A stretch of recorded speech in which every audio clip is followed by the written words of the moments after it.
বন্ধুগণ, এখন আছি আগ্রার তাজমহলে।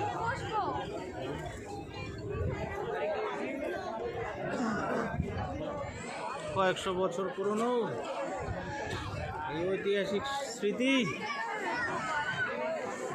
পৃথিবীর সপ্তম আশ্চর্যের মধ্যে এক আশ্চর্য তাজমহল, আগ্রার তাজমহল।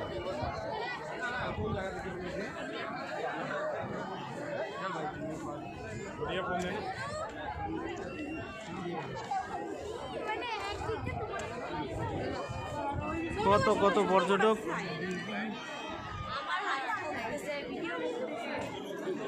সারা বিশ্বের পর্যটক এখানে একত্রিত।